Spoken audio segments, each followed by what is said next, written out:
I'm going to ask everybody to kind of settle in. And if Ms. Stathem's here, LaShawn Statham, LaShawn Statham is going to provide us our safety and security protocols for today's meeting. So can we please have your attention? Good afternoon, President Mills, Mayor Dyer, Commissioners, and Clint.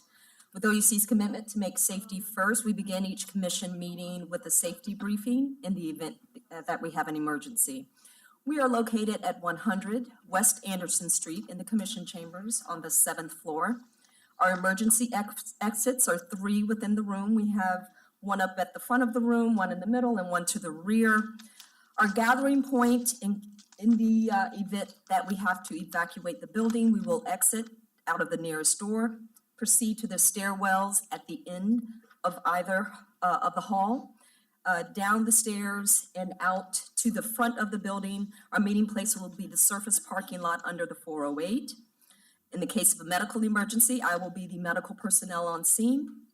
We have an AED and first aid kit located in the storage closet just behind me. We have fire extinguishers just outside of the front vestibule doorways. My 911 designated person will be Orlando. He's always my call for that. And backup will be Letitia Thompson. I will be, again, as I stated, the primary medical person. Should we have to call on EMS, the security team will assist directing the emergency responders into the building and up to the 7th floor. That concludes our safety moment for the day. Thank you so much. We appreciate that. Mr. Noonan, Kevin's going to provide us with our moment of reflection. Good afternoon, President Mills, Commissioners, Mayor Dyer, and Clint. September is a month filled with days of immense importance to everyone in the United States. There are both days of celebration and reverence this month. Just last week, we celebrated Labor Day, the traditional close of summer and the beginning of fall. While it was celebrated for years before it was a federal holiday, it was adopted as a national holiday in 1894 by President Grover Cleveland. The holiday is a celebration of the achievement of the American worker. And bringing that a little bit closer to home, it was just last month when we honored the work of our linemen on National Lineman Appreciation Day. We celebrated the effort they put forth in maintaining our critical electrical infrastructure. And it was 3 months ago when we celebrated National Drinking Water Week to emphasize the essential role of clean, safe drinking water and the dedicated professionals who bring that vital service to our customers. We also celebrate our administrative assistants, customer service representatives, and engineers at different times of the year. So while Labor Day may have been on September 2nd, it seems we celebrate Labor Day all the time here at OUC. And on the eve of Patriots Day, September 11th, I would be remiss if I did not mention the events that took place 23 years ago tomorrow. It was the worst terrorist attack in U.S. history and occurred when 4 large passenger jets were hijacked and then crashed, killing nearly 3,000 persons. While it was one of the worst days in American history, it sparked an outpouring of patriotism and united the country in a common cause. On a lighter note, this past Sunday was Grandparents' Day. It was in 1979 that President Jimmy Carter issued an official proclamation designating the first Sunday after Labor Day as National Grandparents' Day, in the hope that society could learn from grandparents whose values transcend passing fads and pressures, and who possess the wisdom to pass on to future generations. If you're lucky enough to still have your grandparents with you, please take the time to reach out to them and garner their wisdom. And if you happen to be a grandparent, take that opportunity to share your years of wisdom with the next generation. And finally, coming up on September 22nd is the autumnal equinox. On that day, there will be equal amounts of daylight and darkness. After that time, the days will begin to grow shorter and hopefully cooler. The school year and football season will be in full swing, and our fiscal year will soon be coming to an end. And we will all be looking forward to fall traditions in the upcoming holiday. So, Commissioners, September marks a critical time on our annual calendar. We celebrate the amazing employees that work at OUC. We remember the bravery and heroism of the first responders and the lives that were tragically lost on 9/11. We recall the wisdom and gift of our grandparents, and we look forward to all the trappings and traditions of the upcoming fall season. With all of this in mind, we ask for heavenly guidance for each of you as you lead the commission forward today. Thank you. Thank you, Kevin. Very good. Thank you. Mr. Chairman, so that was pretty comprehensive on the people that we honor during the month of September, but it turns out there is one group of employees that you left out, and some people deemed them to be the most important employees in the entire organization, and that is the payroll staff. So last week was National Payroll Employee Appreciation Month, and I did a proclamation for our payroll employees. And that's why he's mayor. All right, thank you both for that. We're grateful, really, really grateful. And Kevin, on behalf of one of our commissioners, I want to thank you for reminding them that it's National Drinking Water Day. We appreciate that reminder. Thank you. All right, at this time, Alfonso Segura is going to come forward. Is Alfonso? Okay. Alfonso, Mr. Segura served in the U.S. Navy for 6 years, achieving the rank of Petty Officer 3rd Class. Mr. Segura has worked at OUC for 10 months now and is currently titled a buyer. So please stand and join us as he leads us in our pledge for allegiance. Before we get started, can we have a moment of silence in remembrance of 9/11?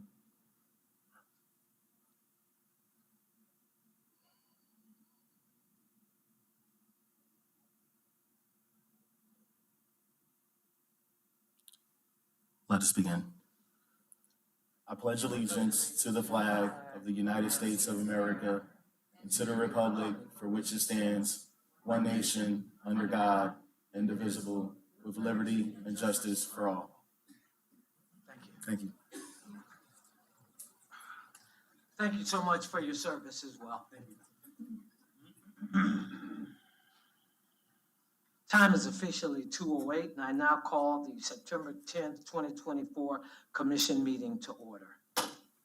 Commissioner Lennon Gonzalez is not in attendance today, but I'd like to publicly acknowledge that we do have a quorum present this afternoon so that we can conduct normal commission business.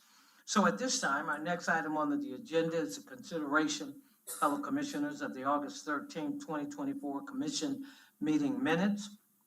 I'll entertain a motion to waive the reading of the commission meeting minutes and just adopt them as published. Second. Well, we have a motion by Mayor Dyer and a second by Commissioner Chapin. Is there any discussion? Hearing no further discussion, we'll take a vote. All in favor, say aye. Aye. Opposed? Motion passes. We have no service awards this month, so we'll proceed with the employee and community recognitions. Ms. Thompson, would you like to commence? Good afternoon, President Mills, Mayor Dyer, Commissioners, and Clint. It is my pleasure to introduce two special guests from the Florida Municipal Electric Association who traveled from Tallahassee to be with us here today. As you know, FMEA is a strong advocate of Florida's 33 public power utilities, which serve more than 3 million Floridians. For more than 80 years, FMEA has supported its members' utilities through the delivery of services that support advocacy, education, and collaboration. This work includes hosting multiple conferences throughout the year and providing exceptional networking opportunities for our industry. FMEA also has a legislative team that advocates for public power interest on a wide variety of state and federal legislative and regulatory issues. Additionally, FMEA serves as the mutual aid coordinator for member utilities, arranging assistance from other utilities to provide help following a storm, hurricane, or other types of emergencies. They ensure optimized recovery for impacted communities, and OUC has been both the recipient and the provider of mutual aid coordinated by FMEA many times over the years. In April, if you recall, OUC received the FMEA's Restoring Communities Award, which was the 70th seventh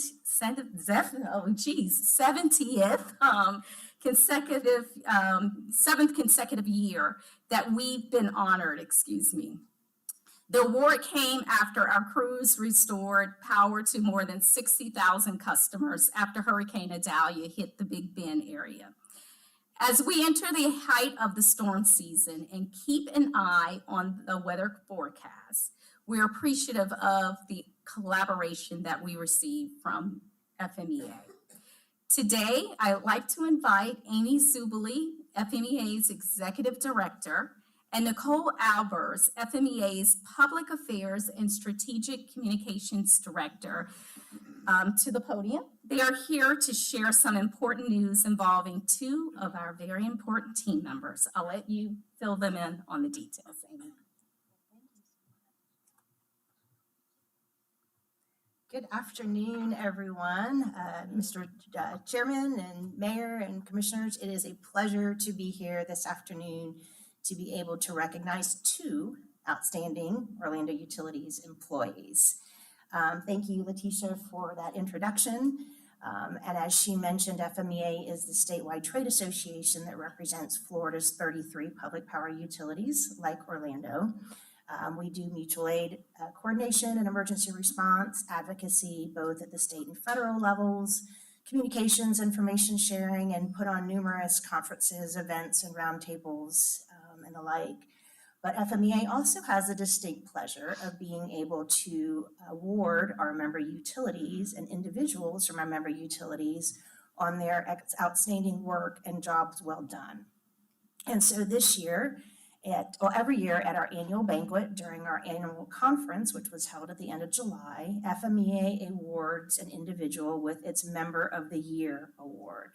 And this award is given to an individual from an FMEA member utility that has shown exemplary service and dedication to the FMEA and the Florida public power community. And this year, FMEA had the great pleasure of presenting that award to an OUC employee, James Alexander. So,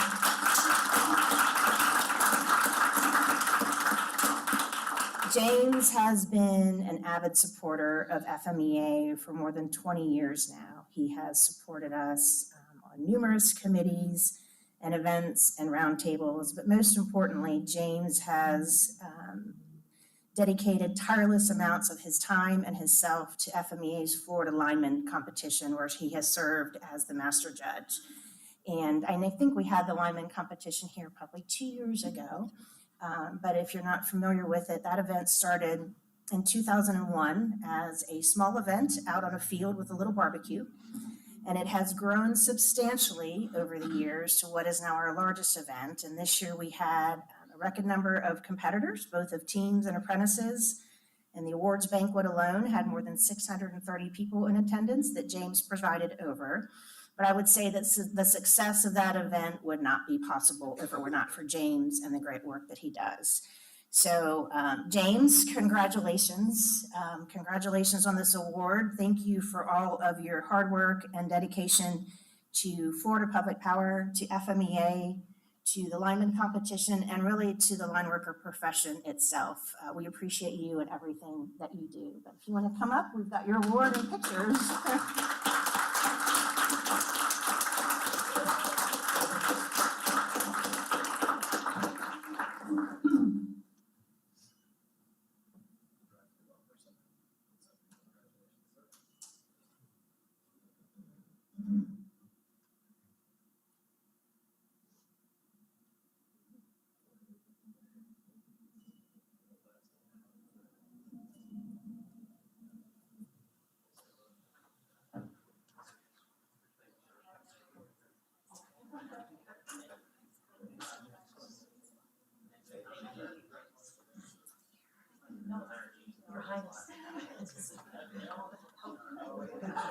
See those boots he has on? No, I don't believe that.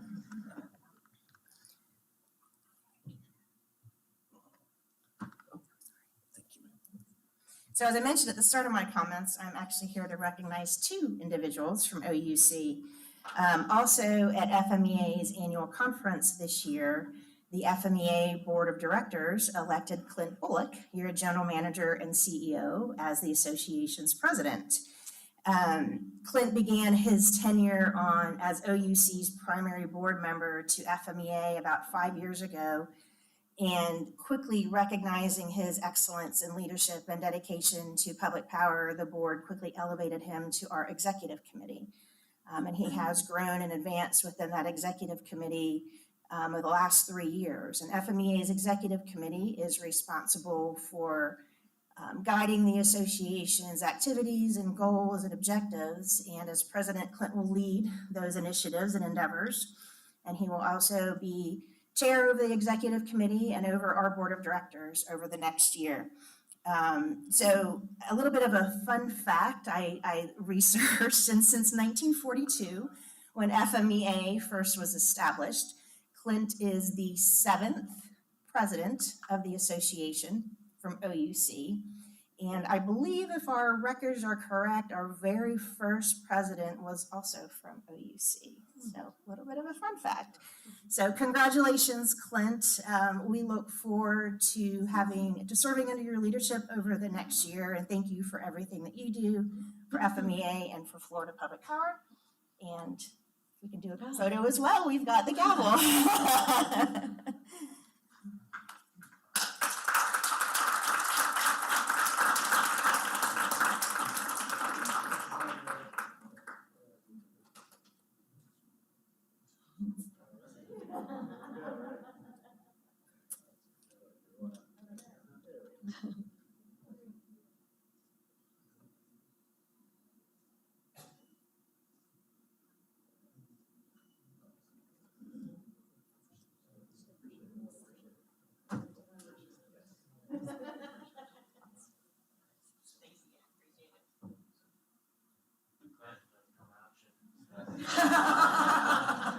I knew someone was going to do that.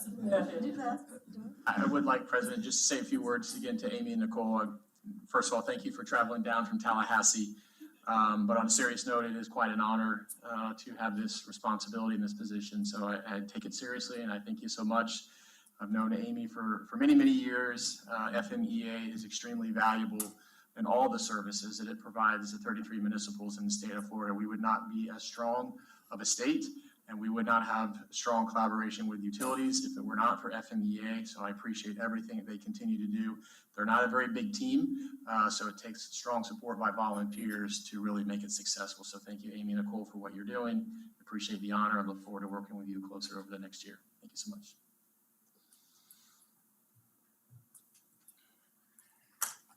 Okay, congratulations again, James and Clint.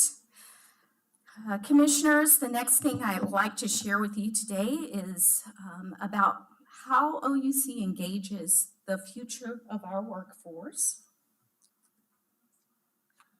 with our Emerging Talent Internship Program. We wrapped up our summer event here in August, and we just recently launched our fall program this year, just here in September. And so I will remind you what our vision is for the Emerging Talent Internship Program. We really focus on developing talent for the utility as our students come in each either summer or fall or the spring to really help them prepare for the future and prepare them for future careers in our utility industry. This program is developed by OUC's talent acquisition and talent development teams with input from across the commission. The program aims to deliver participating students with essential knowledge, skills, and aptitude to be successful contributors in the workplace. And to support this goal, we implemented some key elements that are here on the screen that are important to our program's success. First is the focus on helping our interns immerse in OUC's culture.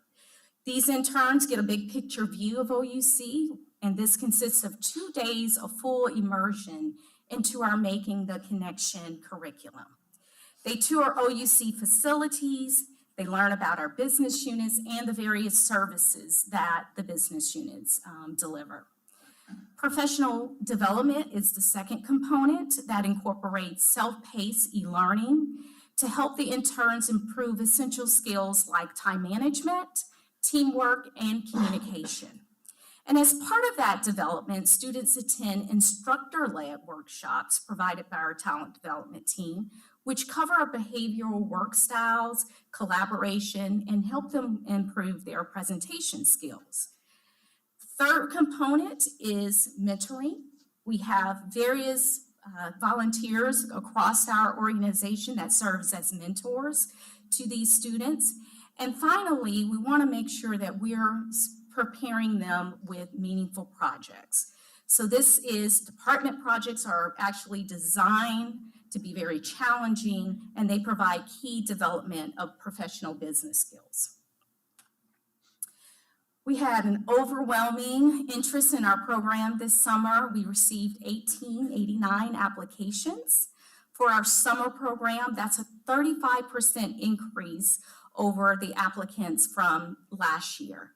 And we attribute this to a few things. Our talent acquisition team, they are participating in various career fairs with colleges and universities across our state. We're connecting them and having targeting campaigns through social media. And of these 1889 applicants, we hired 28 new summer interns. We had 9 students that continued from the fall session. So we invited them to continue their internship throughout the summer, bringing our total participation to 35. Now at OUC, we're proud to employ a diverse workforce, and that extends to our internship program. 65% of the class identified as ethnically diverse. 57% of the participants were male, 37% female, and 6% did not disclose. We had a diverse mix of schools also participating this year, including from as far as the University of Texas, but our very own University of Central Florida had about 75% participation of that class. Academic excellence is also a criterion for selection, and we're proud to note that the average GPA for this class was 3.55. I had the pleasure to attend the final workshop showcase, and I can attest to the knowledge and skills they brought this summer, and I'm sure their mentors and supervisors can attest to that as well. As I mentioned earlier, one of the program's goals is meaningful work. Each intern was responsible for working on a project identified by their supervisor and mentor, and these supported various departments across the organization. 63% completed projects that were designed towards continuous improvement type processes, which range from financial support services, customer service, information technology, and more. 31% of the projects represented projects that were focused on data and analytics, and then 6% of the projects focus on OUC's exploration of emerging technologies. Project posters were displayed in the corridor outside of the commission chambers. So after the commission meeting, we invite you to take a look at those to gain further insight to the projects and some of the results that they achieved. The Emerging Talent Program is also designed to develop a rich pipeline of talent for the utility. And I'm proud to share that for this fiscal year, of the eligible interns that could be full-time employees, we have hired 36% of those, and they'll be going into various departments across our organization representing digital and technology, strategy and planning, as well as operational technology and planning. And in the upcoming fiscal years, the talent acquisition team will connect with departments to start planning for our next cycle, reviewing vacancies, looking at our workforce plan for the future, and targeting our internship program for that very cause. Emerging Talent Program also focuses on development not only of the students, but on the mentors.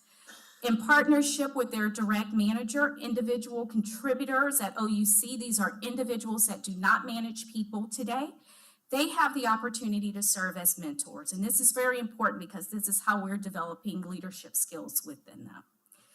So we also have, of those mentors, we have a total of 59 individual contributors that have completed our mentoring program since the inception of this program a couple years ago.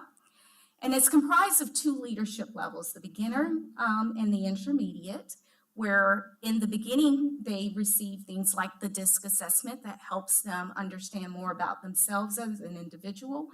And they start to build on those key leadership competencies in the beginning. We move those up to intermediate, and in that class, we focus on 4 essential rules of leadership.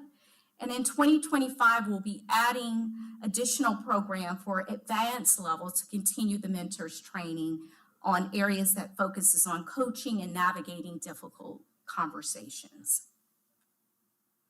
Now I'd like to play a short video so that you can hear from our interns about their experience.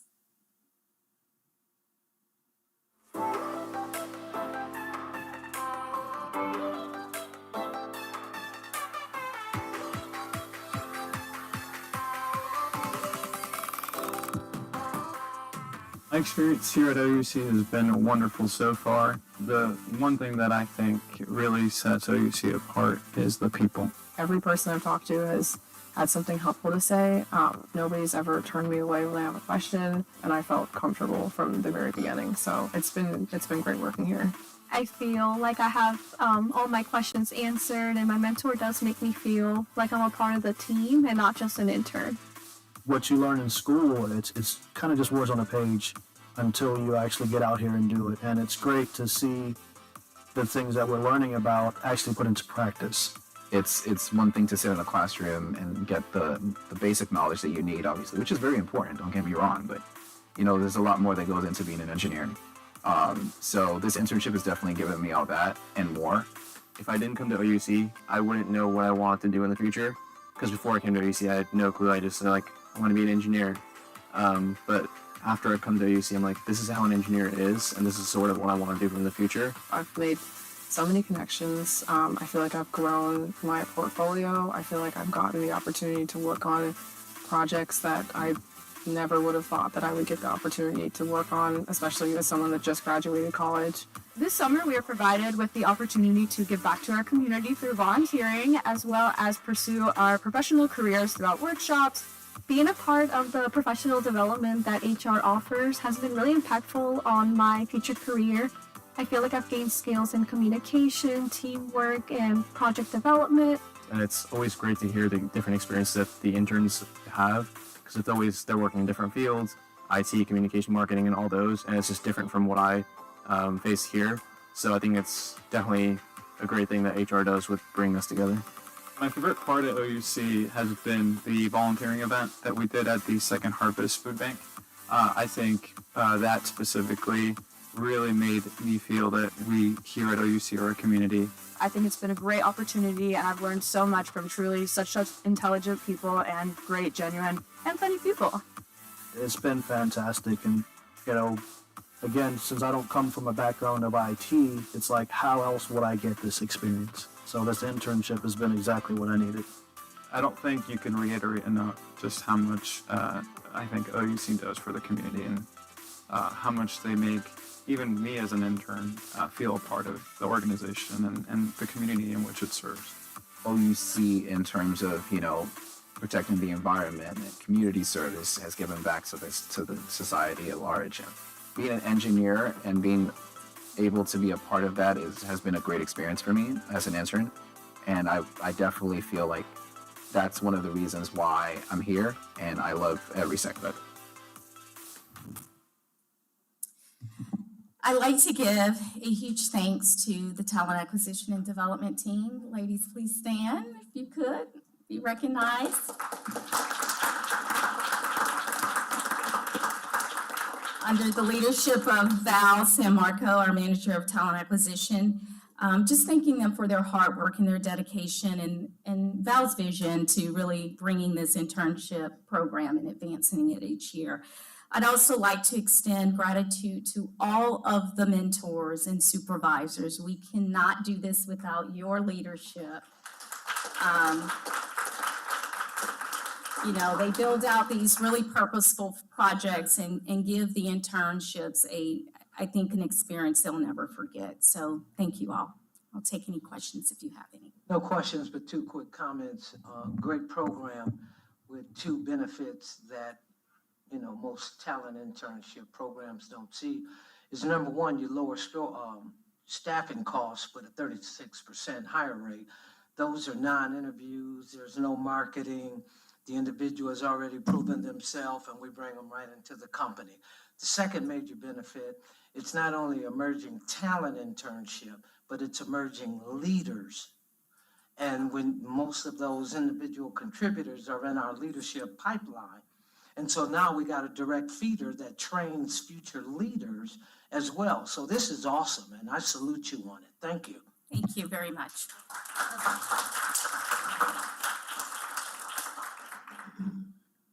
All right, Janice. Good afternoon, President Mills, Commissioners, Mayor Dyer, and Clint. At OUC, we're more than just the hometown utility. As you just saw, we're a committed community partner and leader. In a time when nonprofits are struggling to keep pace with demand as the percentage of Americans volunteering is declining, giving back to the community is more important than ever. According to a January 2023 report conducted every 2 years by the Census Bureau and AmeriCorps, a federal agency for national service and volunteerism, the number of volunteers has dropped by 7% in the last year, from 30% to 23%. And a report from the National Council of Nonprofits found the need for volunteers continues to grow post-pandemic. At OUC, volunteering is part of who we are. We're part of the community at large. After all, as you know, community is one of our core strategic pillars. It's a commitment to solving the challenges of where we live and where we work. This past year, through 4 quarterly volunteer events, our employees had the opportunity to give back in their spare time through 4 different events that our team put together. Many employees brought their family and their friends with them. In February, we partnered with Blessings in a Backpack, packing more than 800 bags filled with healthy meals to support food insecurity at ACE Charter School located in OUC's Empowerment Zone. In April, we joined Keep Orlando Beautiful, Orlando City Soccer, and Orlando Pride to beautify Eagle Nest Park, collecting more than 300 pounds of trash. In June, our employees helped fight hunger in our community again by joining with U.S. Hunger and Operation New Hope to assemble 20,000 meals and 1,000 hygiene kits. And most recently, just this past Saturday, with the American Red Cross, we joined with them to combat fire danger and install smoke alarms throughout the Starlight Ranch community. This activity is especially a point of pride for us because it focused on our first value of making safety first. Over these 4 events, OUC's employees have donated more than 665 hours of service. And while I could tell you more, instead I will show you a brief video that highlights the volunteer activities over the full past fiscal year of 2024. And I would like to thank the community engagement team who pulls them together, as well as the volunteers and their family and friends who show up to give, and of course, our community partners who we work with.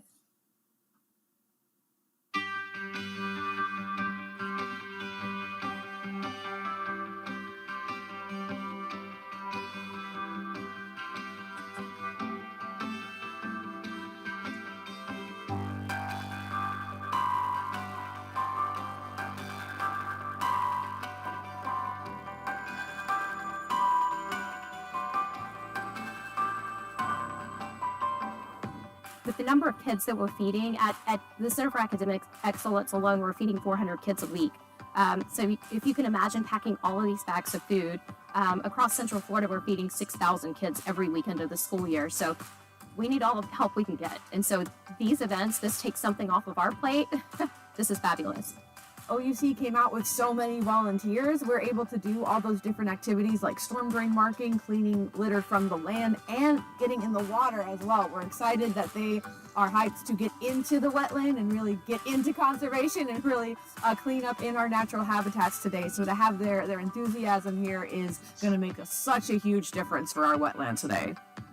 We get great, wonderful organizations like OUC and our other partners across the country that want to make an impact. And so they use the power of volunteerism to bring people together and literally provide food, healthy food, back into the local community. So just to OUC, your employees, your leaders, it's not unseen. So thank you for what you're doing.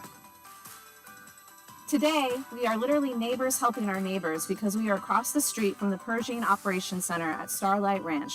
We're living our first value of make safety first because we're going into residents' homes to install fire alarms with our partner, the American Red Cross. So we're so happy that you guys could come out. You guys had a wonderful, large group. The point of this program, this amazing program, is to save lives from home fires. We are trying to reduce that by 25%, and we've been able to save over 2,000 lives.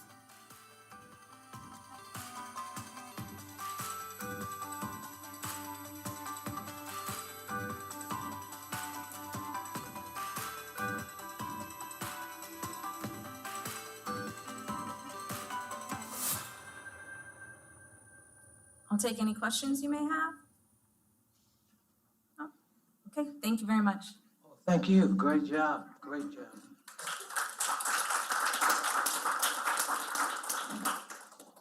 All right, that concludes our employee and community recognition parts of the agenda. We'll now move to affirmative action portion. Mr. Bullock, did we consider, before we consider do we have any requests from the public? Not at this time. Okay. Well, if there are no speakers, I'm going to turn it over to you for any presentations concerning affirmative action. Very good. Thank you, President Mills. I do have actually two agenda items, one presentation that we would like to share with the board here. So I'm going to ask Wade Gillingham to come up. This is going to be agenda items A2 and A3. Wade will go through actually both of them. They have a different scope, very different projects, but the overarching element of these two projects are really related to reliability and resiliency, as we are thinking about these projects are on the electric side of the house. And as we know, we are continuing to transition with the planned retirement of Stanton Unit 1. The need for backup fuel is critical for OUC and our generation fleet. Certainly one of the benefits coal gave us was fuel inventory on the ground. And Wade will give you kind of an overview of roughly how many days that we have related to coal. But as we move away from coal and have a greater dependency on natural gas, we need to make sure we have some backup fuels and backup options in place. So Wade's going to walk you through these two projects and how they ultimately tie back to reliability and resiliency and being mindful of advancing our backup fuel strategy. So Wade. Thank you. Welcome, President Mills, Commissioners, Mayor Dyer, Clint. As Clint said, there's two agenda items here, A2 and A3, that are combined in this presentation. And I must give Janice and her team credit. I didn't come up with the ensuring reliability backup solutions creativity comment. That was them. I did the boring part afterwards, the light oil fuel tank and OPS. So thank you for the. So a little bit of background. You've seen some of this information before from some of our previous presentations. I think Attila was the last one to do one on the probably December timeframe. So let's start in 2003. That's when the FERC, the Federal Energy Regulatory Commission, created the NERC, the North American Electric Reliability Corporation. They started these standards, and because of a blackout, 55 million people between North America and Canada were impacted.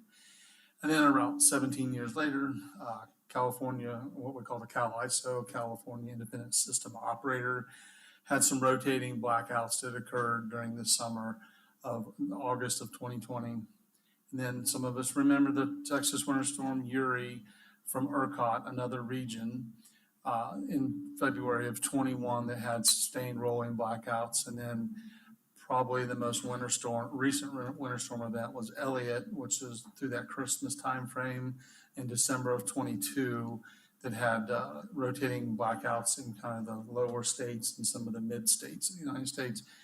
And then here more recently last year, ERCOT had several examples of meeting all-time peaks in record loads and conservation requests, putting requests out to all the customers to conserve energy. And remember, in August of 23, OUC set their peak of 1,349 megawatts on August 9th. So I mentioned that we had a NERC assessment. It's called the Long-Term Reliability Assessment. Those are some of the highlights. You've seen some of these before, but basically talking about the bulk power systems are on the cusp of a large-scale growth, and there's a lot of opportunities of the grid, that unprecedented changes. They've had clear evidence of resource adequacy concerns over the next 10 years and where those resources are coming from. Capacity deficits are projected in areas of future generation retirements. We've heard about all sorts of units that are retiring and where those replacement resources are coming from. Some additional highlights, energy supply risk. We've talked to you about some of the natural gas supply risks that have been experienced in some of these regions. Sub-freezing temperatures actually shut some of the wells down. Some of the issues there on the supply side. Disruptions in the fuel obviously impact the electric supply, and then it just puts further strain on the natural gas system as a whole. Sometimes these are coupled with low periods of wind and solar, not much solar being balanced in the morning, so then you have a lack of dispatchable generation coupled with some of these natural gas potential interruptions. And in fact, to the point they went and asked so far to have delayed generator retirements so that they can fix and work through some of these problems on the short-term supply. Thank you. So a little bit about OUC's power production, our existing backup fleet and what their backup fuel. So let's talk about Indian River first. It has 4 gas turbines. They have backup fuel capability. The backup fuel is diesel, what we call number 2 fuel oil. The existing backup fuel has enough backup fuel for about 4.5 hours of operation, and that's continuous operation, full load operation.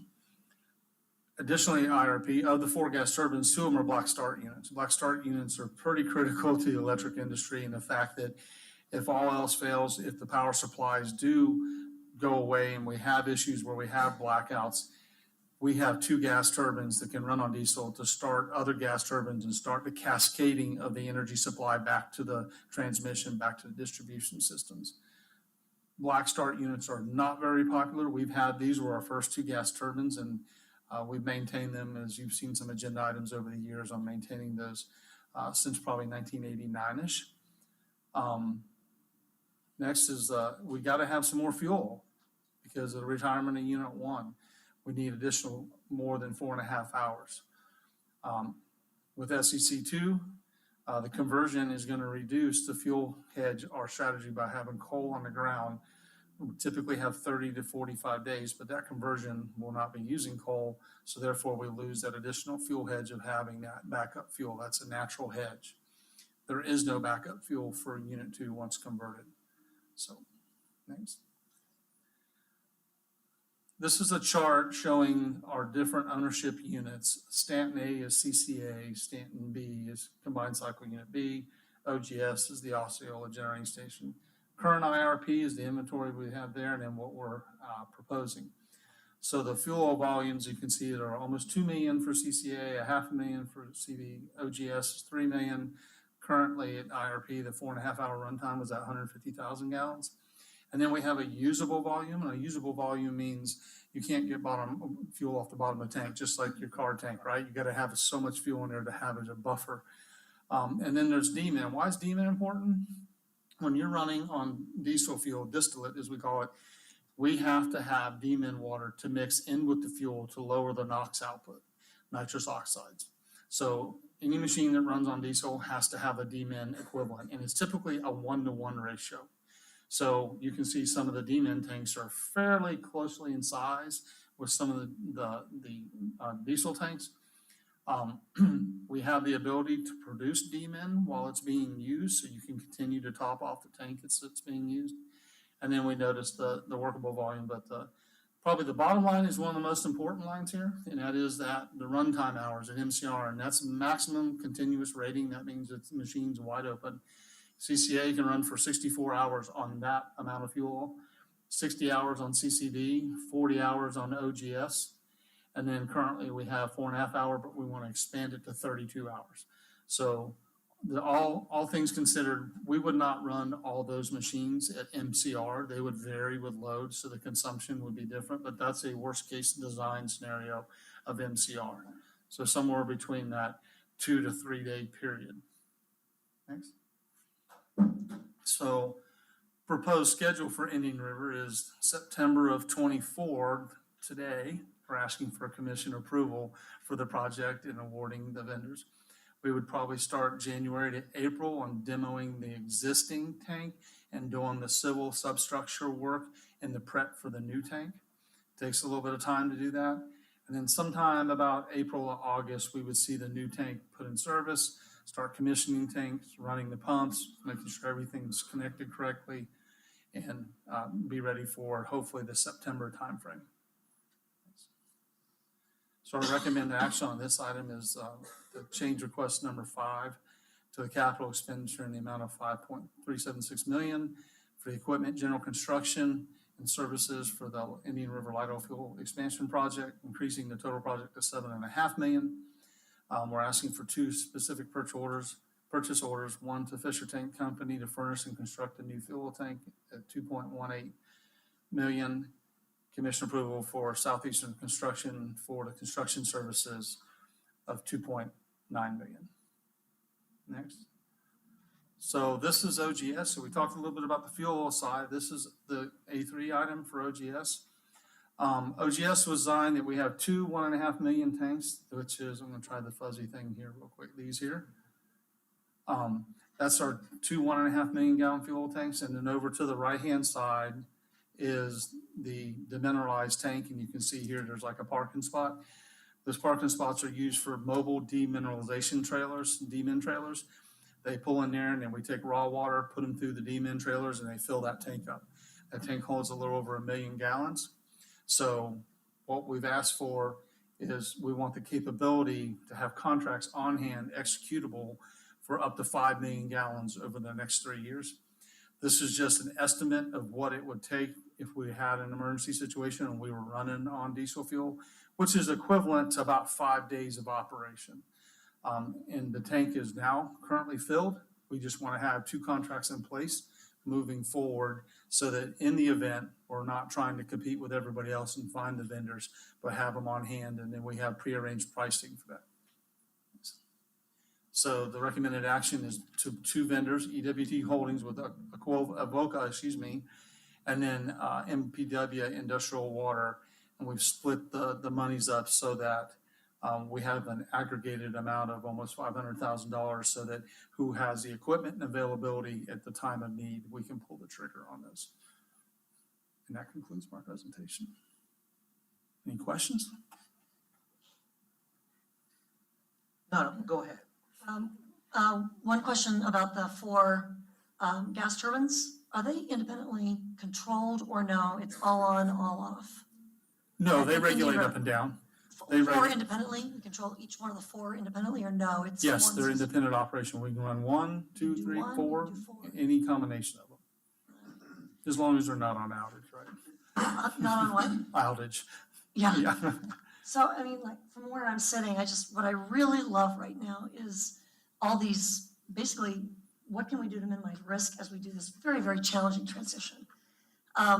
We're really fixed on sustainability and we're going to shut down coal plants, transition coal plants, whatever we're doing. And we need to make sure that we've got a reliable and resilient system. And these things I just think are just backup smart things to do. Because it may not always go real well as we work through our solar and, cloud issues and so on. So I really feel comforted to know that you guys are really looking at a way to make sure that we can actually do this transition and do it in all the right ways. I just echo Commissioner Gross's sentiments in that I found it encouraging that item A2 is already in the 2025 capital budget and item A3 is already in the operating budget. So the funds, what we're really doing is voting to release budgeted income, all right? Or budgeted expenditure. Yep. Okay? Thank you. Any other comments? All right, thank you, Wade. Thank you. President Mills, I have no further comments unless any commissioners have any questions. Well, before we vote on the affirmative actions, two questions.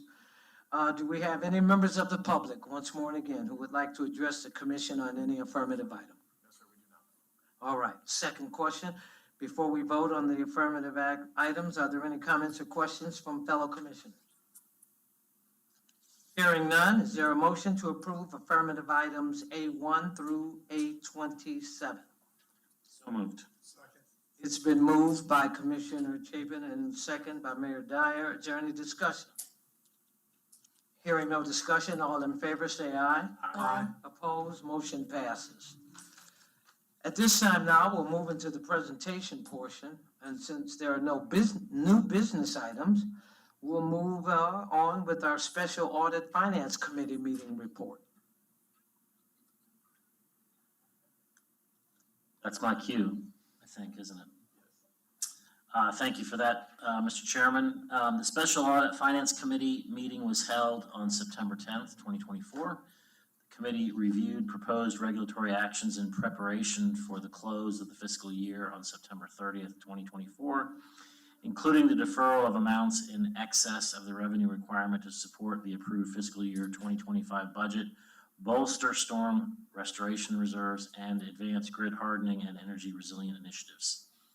The deferral of the write-down of residual costs associated with the retirement of the Navy water treatment plant, and the deferral of the fair market valuation of the interest rate swap underlying the Series 2015B variable rate demand obligation bonds. The Audit Finance Committee recommends the following proposed regulatory actions. Number one, the committee recommends board approval of the deferral of up to $5.5 million of non-fuel electric revenues to be utilized to meet the income before contributions amount and annual revenue requirement in the board-approved fiscal year 2025 operating budget, and the deferral of up to $9.5 million of non-fuel electric revenues to the electric base rate reserve fund to be utilized to bolster storm restoration reserves, advance grid hardening and energy resilient initiatives, and to fund the operational and strategic initiatives. 1B, the committee recommends board approval of the deferral of the write-down of the estimated residual net book value of the naval water treatment plant in the amount of up to $4.3 million to be recognized within a 4-year period through the rate-making process. Item 1C, the committee recommends board approval of the continued deferral of the fair market value of the interest rate swap underlying the Series 2015B variable rate demand obligation bonds over the life of the bonds, even if deemed to be ineffective per accounting guidance, consistent with the rate-making model. The committee also reviewed the upcoming Series 2024A and 2024B bonds transaction, including the affirmation of OUC's AA rating with from both S&P and Fitch in conjunction with these transactions. Thank you, sir. Well, again, before we vote. Again, before we vote on the regulatory actions, I have the same two questions. Are there any members of the public who'd like to address the commission on the Audit Finance Committee recommendations? No, sir. And again, do we have any of the commissioners who have any questions or comments? Hearing none, we have 3 sections. We're looking at regulatory action A, deferral of income before contributions beyond approved operating budget. B, regulatory action deferral of water production asset life costs. And C, regulatory action interest swap, rate swap effectiveness. So is there a motion to approve regulatory actions A1 through AC? Is there a second? It's been moved by Commissioner Gross and seconded by Mayor Dyer. Is there any discussion? With no discussion, all in favor say aye. Aye. Opposed, so ordered. All right, thank you all so much. Now, we're ready for our financial reporting. Thank you, President Mills. Good afternoon, Commissioners, Mayor, Clint. I've got the August slide up on the screen, but you also have the July interim financials in your board book today. As of July, income before contributions for the period ending July 31st was $102.6 million, which is $4 million higher than budget, $5.6 million higher than prior year. On the screen, you can see that our revenues continue to track higher than budget as of August, and these are preliminary numbers. We're still closing the books, but we had $18 million greater revenue than the budget, and this is prior to the regulatory actions that you just approved. So by the end of September, when we close our fiscal year, the regulatory action that you just approved related to excess revenues being deferred to prior years, that will reduce that $18 million surplus down considerably, and we should land income before contributions right on budget. Same story as we've been relaying to you earlier in earlier meetings. We had a warm start to the year, which increased our revenues in the springtime. More recently, the revenues have matched budget as we've gotten into the warmer months, and so you're seeing that number grow a little bit, but not at the same rate as in prior months. And then water revenues, again, were higher because we had a late start to the rainy season and had higher sales. So all of those revenues will be used in accordance with the regulatory actions that you just proposed. And so when you see the financials at the end of September, that will incorporate the regulatory items that you just approved for us. Any questions? No, thanks, Chris. Thank you. All right, that's our financial. Now, Mr. Brown, Chris, do we have any legal issues? None to report. Thank you for that. Mr. Bullock, do we have any members of the public again to address the board? Nothing for general appearances, no, sir. All right, well, if that's the case, then we'll move forward with our general manager's comment. Great, thank you, President Mills. I do have one item that I would like to share with the board, consistent with the last couple meetings, but it's an update related to our peak shift program. As I indicated last board meeting, we will provide an update to the board at our November board meeting. Rest assured, we've continued to work with stakeholders in the community, continue to have conversations, continue to receive feedback, work on answering questions.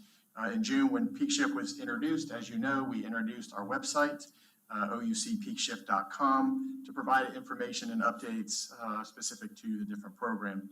The site has been updated several times. Most recently, we had an infographic added explaining how electricity is generated and how we ultimately deliver that to the homes. It also includes what is the impact of peak demand on our resources and ultimately our customers' bills. And then more importantly, why we're trying to spread out electricity usage, perhaps outside of that peak time, to really reduce the demand, but really hope and save money for our customers and reduce their monthly bills.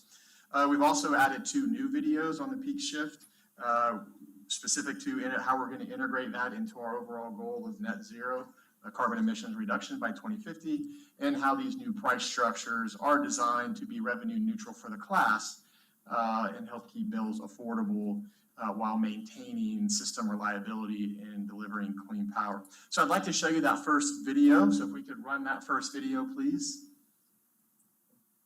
Imagine a cleaner, greener future for Orlando. That's our vision, and that's why we're committed to net zero CO2 emissions by 2050. But that future is challenged by Orlando's rapid population growth, the cost of new renewable resources, and the big investments needed to deliver affordable, sustainable, and reliable power.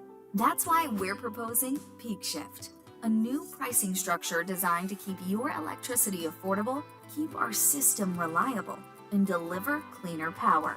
How can Peak Shift save you money and help the environment? Well, OUC balances a mix of power generation resources, like natural gas and solar, to ensure reliability, affordability, resiliency, and sustainability. When all of our customers are using electricity at the same time, our system reaches its peak demand. OUC must build out our system to meet this peak, even if that peak only happens a few times each year. By reducing peak demand, we can lower emissions and lower costs, allowing us to pass those savings on to our customers. And as our community is changing and growing, our power grid and pricing structures have to do the same. There's no better time to work together to support a cleaner, greener, and affordable Orlando by changing the way you use power through Peak Shift. Commissioners, you'll also recall that in 2021, 2022, we did a pilot time of use program We received overwhelmingly positive responses by those that were enrolled, and the majority being very satisfied or satisfied with the program. Even further, of the 700 that are still on the program, 15 of those, or roughly 2%, did opt out. As you know, we're considering an opt-out program, but very, very strong participation. In fact, we have a participant who is willing to share their experience, and we have a testimonial that we have attached to the website, and really want to share that testimonial with you commissioners so you can hear from a customer that has participated on the program. So with that, can we roll that video, please? I've been on the Shift and Save program ever since it was introduced. I've enjoyed it. I feel like I'm saving money and also helping the environment and the carbon footprint. I think most people want to save money. You know, if you want to save money, you will save money, but you have to try. And it's very simple. You just have to remember the time in your head. You don't use the most electric between 2 and 8. You use it after 8 or before 2. For instance, I do the dishwashing early in the morning. I do my vacuuming early in the morning. I do my clothes washing and drying early in the morning. Another thing, which a lot of people probably wouldn't think of, I use a crock pot 3 times a week because it's less, volume and less electricity. The air conditioner's on 24/7. But I keep it pushed up to 79. If it gets uncomfortable, I might push it down to 78, but we have fans and they can run, they're pretty economical. So it's just a thought pattern. You have to rethink what you want to do. This was my electric bill from April through May. My actual electric service was $85.79, $17.50, of course, which was the customer service charge. Then you have my Shift and Save rate, which these are the two 623 kilowatt hours used on non-fuel and fuel. And then your peak usage rate, which is $12.78 and $1.99 on the premium fuel, which that is very little compared to what I used on the Shift and Save rate, which is where I'm getting a better rate. But my charge itself, you take out the $17.50, my bill was $70. Where are you going to get electric for that? You can learn to use the electric at different times if you try. If you want to conserve, you can conserve. I'm glad that OUC offers it. I'm glad that they are trying to make an impact to save money for people and also to save energy and also reduce the carbon footprint. So it's good in every way you want to look at it.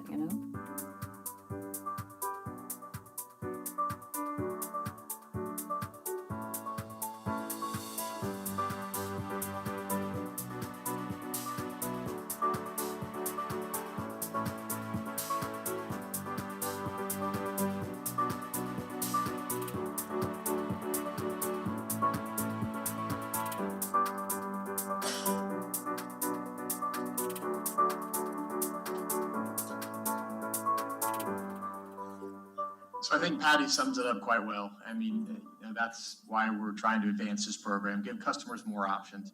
Everybody wants to save money and lower their bill and improve their carbon footprint. So she's part of the reason, and that pilot program was really the driver of looking at the overall peak shift program. Yes. Can I just ask a question about that? Sure. Because I thought that was phenomenal. A great person representing just this exactly how I see it. I thought that was really terrific. And also going through the electric bill, thought was great. Is there also an opt-out feature? Yes, So you can opt out. correct. That's right. You don't want to do this, opt out. Right. You know? Right. Okay. Yep. Again, we've had a small number, as I indicated through the pilot, but, I think for some, maybe they thought it was one thing, they got a few months into it and said, it's not what I thought, or, I don't really have the time to focus on it, or it's more change than I'm willing to deal with. We realize that, trying to get 100% day one just isn't realistic. We realize that the program must have a form of an opt-out.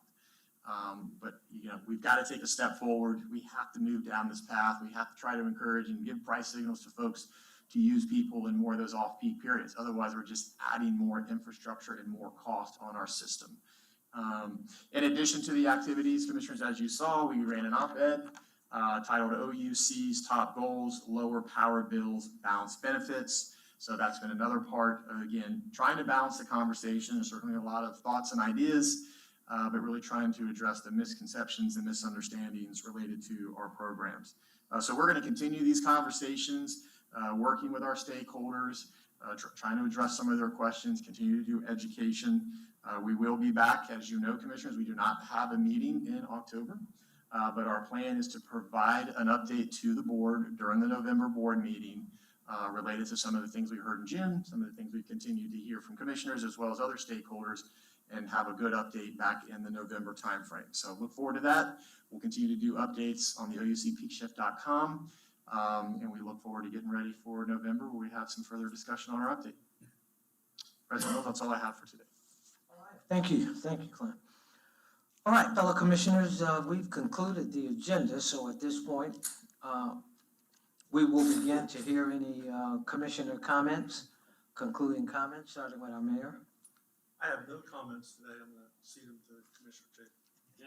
I'm gonna keep it rolling. Put you on the spot. I was gonna say ditto myself, because I thought you guys would grab all the great stuff. It was terrific. From the internship program, I love that FMEA was here today. I think that was a great ad, and congratulations to the two folks and everyone, broadly speaking, for the work you guys do at FMEA. I think maybe the only other thing I'll say in addition to what I said is really everybody. Nice job writing up the affirmative items. I should have said this years ago, sitting in the seat, but you guys do such a good job of explaining why we're making this change, why it helps us meet our goals, if there's sustainability or whether they're just reliability or so on. So really good job, because I really read I'm sure we all read every single word of those things, because I want to make sure we're doing all the right things, and there's often there's nothing to ask, because you've really explained, oh, okay, I get what you're going for here. I see why this is really a great way to minimize the risk that we're gonna have going forward.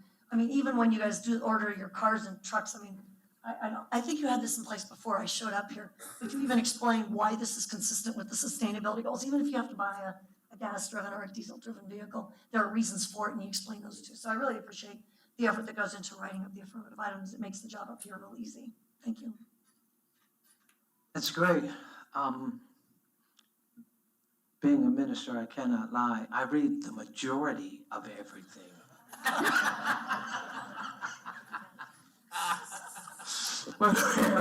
We're grateful and thankful to you for all that you guys put in. And I got to commend you all. Let me just say, I echo everything.